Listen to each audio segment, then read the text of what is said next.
আপনি যদি মুসলমান হন তাহলে ভিডিওটা ঢেলা দিবেন না, দেখবেন এবং শেয়ার করবেন, অন্যেরা যেন দেখে এটা শিখতে পারে। তার জন্য আপনাকে ভিডিওটা শেয়ার করতে হবে। তো প্রথমে তেরসা করে বসিয়ে কোরআন শরীফটা বসাবেন, এরপরে এভাবে ধরবেন, আমি যেভাবে ধরছি ঠিক সেভাবে ধরে এখানে একটা দাগ দেবেন। দাগ দেওয়ার পরে এটাকে খুলে তারপর হচ্ছে গিয়ে আপনি ফিতা দিয়ে মেপে দিবেন কত ইঞ্চি দাগিয়ে নিয়েছেন। তো 17 ইঞ্চি 2 সুত। তো চারপাশে ঠিকই 17 ইঞ্চি 2 সুত করে নেবেন, চার সাইডেই সমান নেবেন।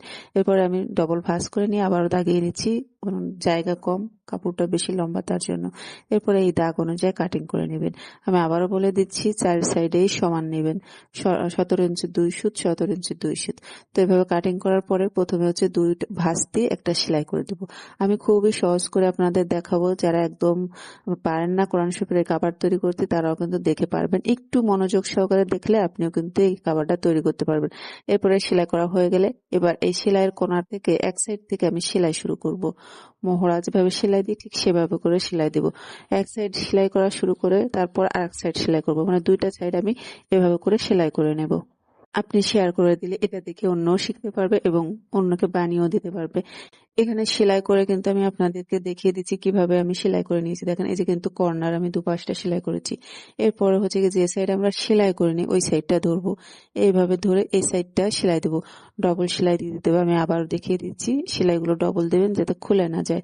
তো সেলাইটা নিয়ে নেবেন, আমি ছোলো করে দেখিয়ে দিচ্ছি। খুবই সহজ, আপনি একটু শুধু মনোযোগ করে দেখবেন। দেখেন আমার কিন্তু হয়ে গেছে সেলাই এখানে। এবার আমরা এটা সদর করে নিব। বরটা কিন্তু সেলাই হয়ে গেছে। এরপরে হচ্ছে একটা ফিতা নেবো, ফিতার লম্বা হচ্ছে গিয়ে 20 থেকে 25 ইঞ্চি নেবেন। এরপর হচ্ছে গিয়ে পেটিকোটের ফিতা যেভাবে সেলাই করেন ঠিক সেভাবে করে সেলাই করবেন। তারপরে এক মাথায় একটা টার্সেল নিব, টার্সেলটা নিয়েছি 4 ইঞ্চি বাই 4 ইঞ্চি, চার সাইডে সমান নিয়েছি।